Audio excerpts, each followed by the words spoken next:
I just realized that my filming setup looks like I'm trapped in a corner and I'm trying to avoid confrontation by throwing facts about emo bands at you until you just get so tired that you just leave me alone. Hello and welcome back to a new video. If you're new here, I'm Trevor and I am eternally uncool. I make videos about music, music culture, and anything that interests me. But mostly music right now. So if that sounds like something you'd be into, I recommend hitting that subscribe button and watching the rest of this video. Not too long ago, I made a video about the band Sharks. This is one of my favorite videos I've made because it took me out of my comfort zone of ranking albums and ranking songs, and I really didn't think anyone was gonna watch it. But it got more views than I anticipated, and it got the attention of Sharks frontman James Maddock, who follows me on Insta now. We're best friends, it doesn't matter, but yeah. That video was the first in a planned series I call Why Wasn't This Band Bigger? I have a whole list of bands for this series, but not all of them have as much of a history as a band like Sharks to fill an entire video. But I still wanted to talk about them. So what do?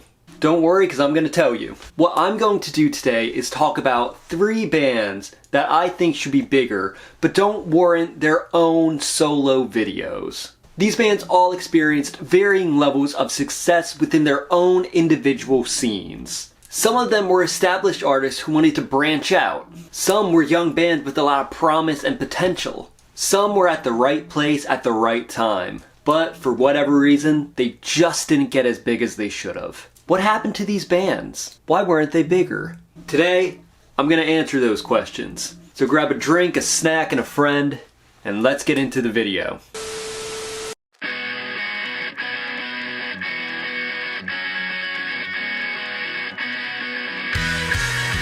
Craig Owens is probably best known as the frontman of post-hardcore legends Chiodos, as well as experimental supergroup The Sound of Animals Fighting, and Isles and Glaciers.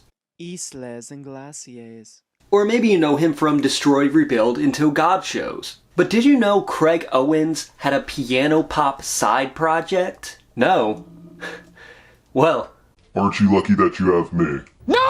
Cinematic Sunrise was formed in the spring of 2005 as a side project for Craig Owens and Chiodos guitarist Bradley Bell, who would sing and play piano respectively. The project was strictly about having a good time and playing music that was fun and innocent in nature. The lineup would also include Sleeping with Sirens guitarist Nick Martin, Count the Stars drummer Dave Shapiro, and guitarist Brian Beeler. I couldn't find any other bands he was in, I'm sorry. Keeping with the idea of having a good time, the insert art of the band's sole release, an EP called A Coloring Storybook and Long Playing Record, was exactly that.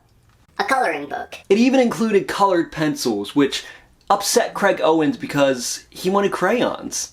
Unforgivable. He said about this decision, basically the whole idea, everything about Cinematic Sunrise is just happy and fun.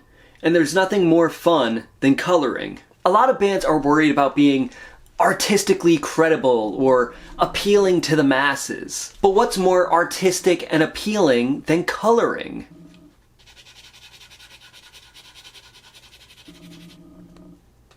Now, I know what you're probably thinking. Trevor, you're giving us a lot of background, but what do they sound like? And I would answer that they sound like this.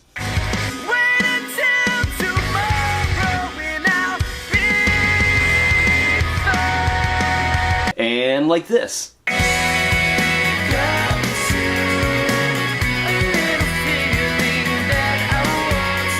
And a little like this.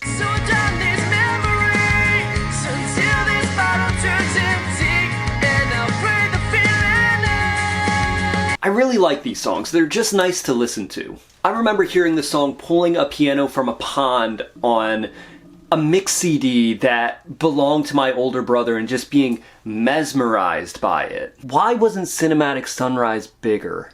The answer to that is, I guess they just didn't want to be bigger. I don't think Craig and Bradley started this project with the intention of taking over the world. Craig was already juggling like 18 other bands at the time. I think they just did this to purely have fun and put out music that was fun. And I think that's kind of noble. Not every band needs to change the world. Sometimes you just need to release some good tunes and take your leave. That's what Cinematic Sunrise did. I highly recommend this band if you want to listen to some good pop rock that won't bring the mood down. You can find the EP on YouTube. And don't forget to do some coloring while you listen to it.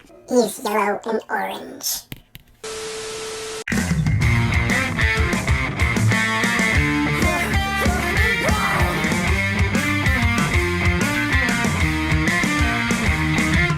I mentioned the influence My Chemical Romance had on bands in the 2010s and 2020s in my video about them. But the one band I forgot to bring up was the English emo band Fearless Vampire Killers. FVK, as they're most commonly abbreviated, were formed in Beccles, England in 2007. They're often compared to bands like MCR, Panic at the Disco, Black Veil Brides, and you can see why. They definitely had the theatricality of those bands. And if this was a decade ago, Holy shit. I would have called them a carbon copy. But I actually think they're more unique than I originally gave them credit for. I found Fearless Vampire Killers the summer after I graduated high school, so 2014. Holy shit. I don't remember how I found them, but I know, just like with every other band I found in my high school and college years, it was through YouTube, baby. I probably saw the name and thumbnail and I was like, That looks cool. it was most likely for the song Can We Burn, Darling.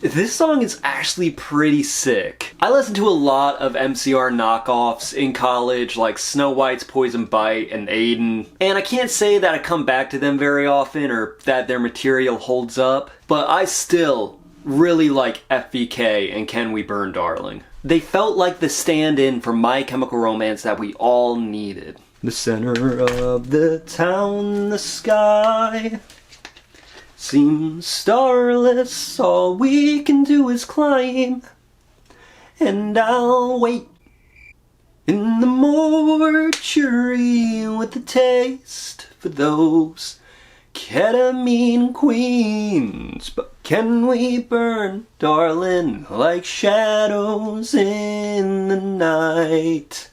The night.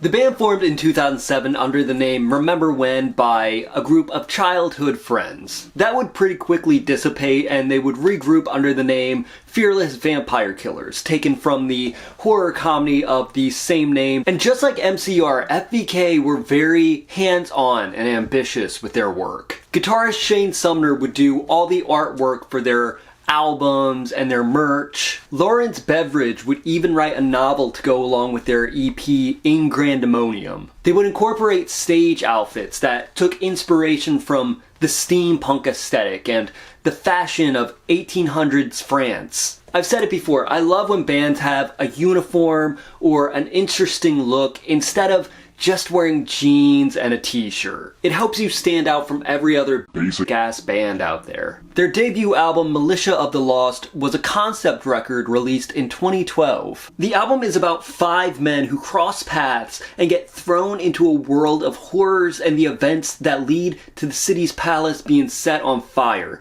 and the struggles to find a place in society, and features themes of love, loss, and addiction. That was a lot to say, and I just wanted to read it off the laptop, get off my ass. The whole concept record thing is also very reminiscent of MCR. And I know they weren't the first band to do concept records, but They did it best. they would release their second album in 2014 called Unbreakable Hearts. The album was actually produced by Aiden frontman William Control. That's another MCR connection, having an already established artist come in and produce your album. MCR did it with Jeff Rickley from Thursday. This album has a kind of more gothy feel to it, whereas Militia of the Lost kind of had a more pop-punky, emo, screamo feel. I remember loving the songs Maybe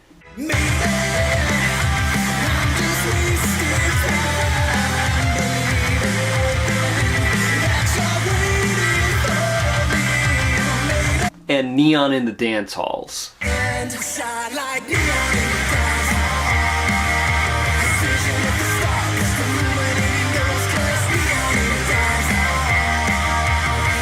The band would also start their own social network called the Obsidian Bond.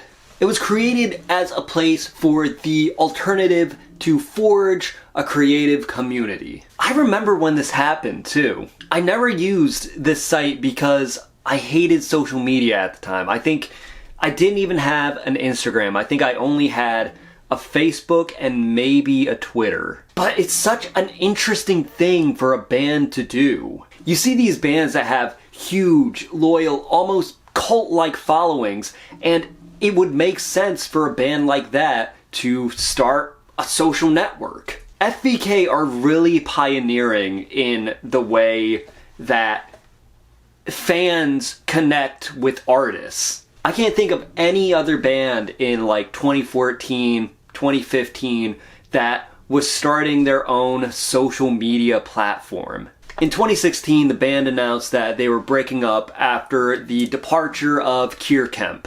They said they didn't want to continue making music as FBK if they couldn't do it with Kier. Which is kind of cute if you ask me. They didn't want to make music without their buddy. And it makes sense. I mean, I think Kier was like the face of the band, in my opinion. He had the most star power out of all of them. He was good looking, charismatic, he had a great voice. And not to say that Lawrence Beveridge wasn't good. But Kier was the undeniable frontman. Without him, I don't think the band would be the same. But the band would return in 2022 with 2 new songs and a tour.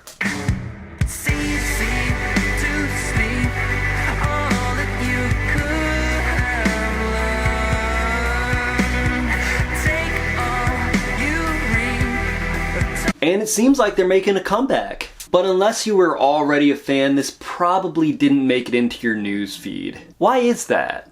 FBK had all the ambition and talent to be the 2010s answer to My Chemical Romance. They were more interesting than a lot of bands at the time with their concept records, their look, their social media platform. But I think the scene was just getting over the whole theatrical emo thing. I think metalcore was more on the rise with bands like I Prevail and The Architects making waves at the time.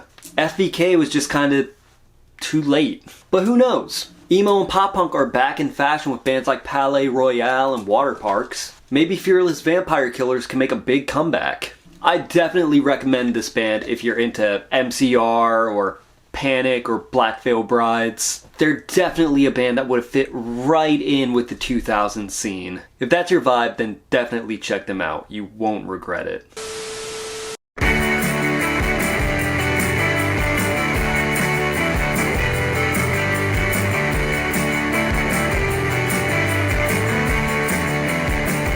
When I was a kid, middle school, high school, I read Rolling Stone magazine religiously. It was the only music magazine that was readily available to me in my small, middle-class, suburban neighborhood's pharmacy. Later on, I would pledge allegiance to rags like Alternative Press and Rock Sound and Kerrang! But Rolling Stone was my gateway into music journalism and journalism in general. I remember reading the actual news articles as much as I read the album reviews and interviews. I know what you're thinking. Trevor, where are you going with this? You do this in every video. You go on these long rants about how much you miss your youth. Just get on with it. Rolling Stone was where I found most of the music that I was into in middle school. That's why I was such a little hipster. What is that? And one of the bands that I discovered was the band Yuck. Yes, that was their name. They were included in this little article about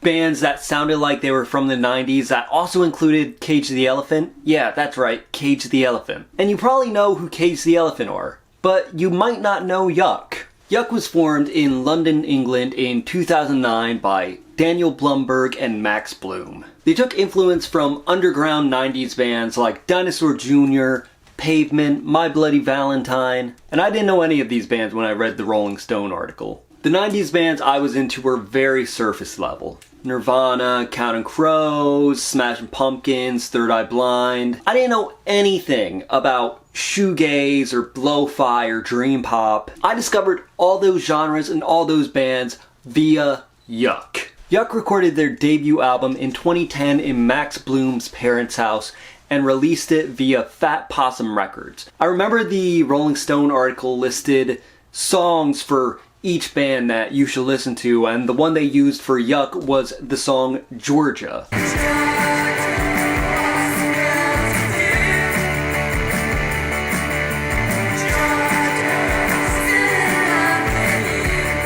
When I heard this song, it Blew my little mind away. I didn't know music could be noisy like this. I was of the opinion that everything had to be clean and melodious. But Yuck was kind of raw and jangly and lo-fi. It really sounded like it could have been from the 90s. Later on, I would acquire the full album and I would listen to it non-stop, and it became one of my favorite albums of all time. I remember listening to this album a lot during 2018, 2019. The album got really good reviews from critics, with Metacritic giving it an 81 out of 100. AllMusic called it an impressively assured debut from a young band. Consequence of Sound described it as a refreshingly diverse album. Stereogum and Spin would include it on their top 50 albums of 2011. And Trevor of the massively popular YouTube channel Eternally Uncool listed it as one of his favorite albums of all time. In 2013, the band announced via Facebook that Daniel Blumberg had left the band to focus on his own solo material. I looked up this solo material while doing research for this video, and it's not bad.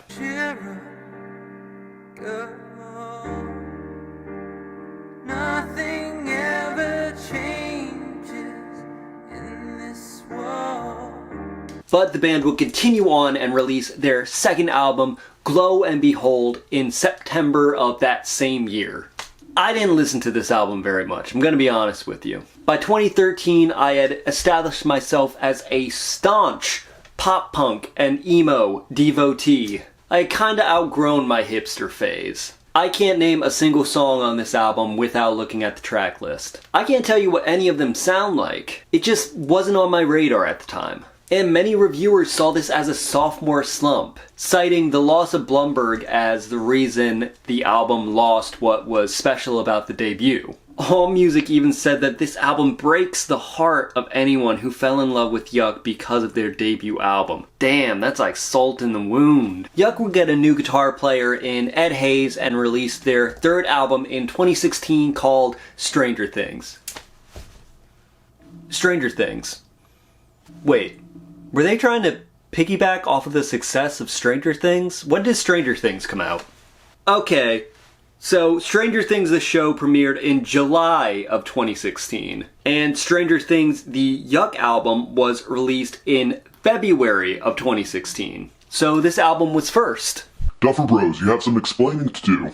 I didn't get into this album either. By this time, I had discovered bands like Dinosaur Jr. and Pavement and MBV. And I think I just preferred them, if I'm being honest. I'm sure it's not a terrible album. The album is said to be inspired by UK post-punk and bands like Built to Spill, who I always used to confuse for the Spill Canvas like a Fucking poser. And some critics compared them favorably to early 90s era Flaming Lips. And it did do better than Glow and Behold, with Metacritic giving it 62 out of 100, and DIY Magazine giving it 5 stars. But it did get its fair share of negative reviews, with Pitchfork giving it a 5.2 out of 10, and Slant Magazine giving it a generous 1.5 stars. Emotional, damn it! What happened to Yuck? Why weren't they bigger? I think they just got cursed with having a great debut album and just not being able to follow it up. They were a young band with lots of promise and hype that they just couldn't live up to. Especially after losing the person who was probably the driving artistic force of the band. Yuck broke up in 2021 via a post on their Facebook because they're the last band to use Facebook.